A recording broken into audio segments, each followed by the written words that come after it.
The rise of right-wing populism, a deceptive illusion?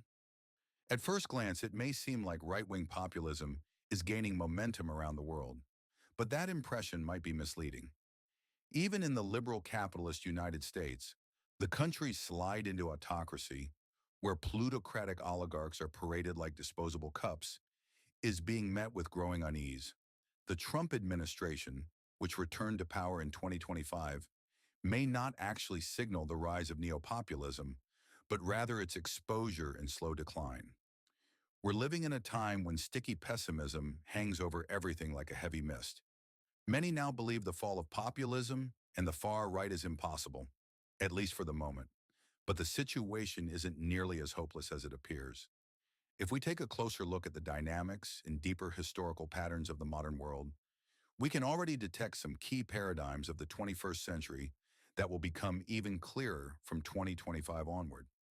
One of them, and the one this episode focuses on, is something I'd call the spirit of we, a shift toward active, capable citizenry stepping in. Because throughout all of history, it's always been the people who have the final word. Without the consent of the governed, not even kings, and certainly not their gods, have any real power. Some commentators, even in Europe, now say that democracy was just a brief footnote in history, lasting maybe 100 years, while autocracy stretches back for millennia. But even the emperors of the past needed the backing of their people. Zhu Yuanzhang, who led the Red Turban Rebellion against the Mongol Yuan dynasty and founded the Ming dynasty, was a poor farmer. When he declared himself emperor, he took the name Hongwu. Today, the will of the people is expressed through elections, a system that, for all its flaws, is practiced globally. And if you try to restrict the public's right to choose its leaders in the name of more efficient autocracy, you may end up triggering exactly the kind of upheaval that brings that system down. Because the people will always have the final say. Always. In today's world, the economy still sits at the center of daily life. But the problems of the aging neoliberal system are becoming increasingly tangled and increasingly questioned. The modern economy is built on the principle of unlimited private property for individuals, one of the core building blocks of capitalism. This idea, which places the individual's wealth at the center of their identity and worth, has been elevated to something almost sacred. Capitalism, which emerged around 200 years ago, radically differs from previous systems by turning the wealthy individual from a royal exception into a middle-class ideal. This focus on the individual also brought with it important benefits, what we now call individual freedoms. Rights like equality before the law became real only with the advent of modern capitalism. Right-wing autocracies may dismiss democracy as a mere historical footnote and dream of returning to some idealized past. But one fact remains: the consent of the people.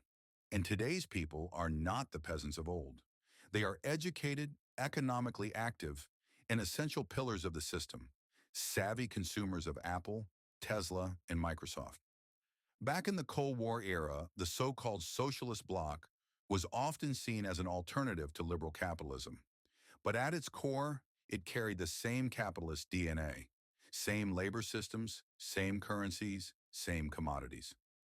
What changed was the face of power. Instead of wealthy individuals, the socialist bloc elevated the nomenklatura, a privileged elite at the top of the state apparatus.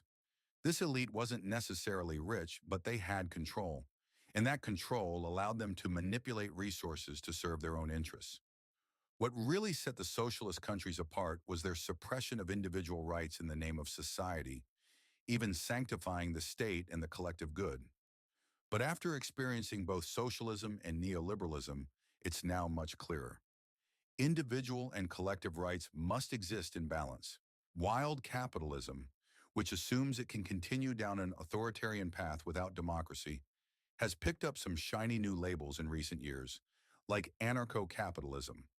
But after all the struggles and victories for democratic rights, the path forward now seems to be one of public good economics. Even if the far right doesn't like it, we might as well call it neo-communism. But why is the public good rising again? In traditional Confucian societies in Asia, being an individual was once seen as inappropriate. even shameful. These societies envisioned a strict hierarchy where everyone knew their place and no one was considered equal. In the systems where democracy had no real space, the people's happiness and welfare were still seen as paramount. There's a well-known Taoist saying in Asia, "The best government is the one you don't notice." China's remarkable economic success over the past 3 decades didn't come from being invisible. It came from massively improving the welfare of its people. In Confucian cultures, it's not equality that matters, but contentment and discipline within the hierarchy.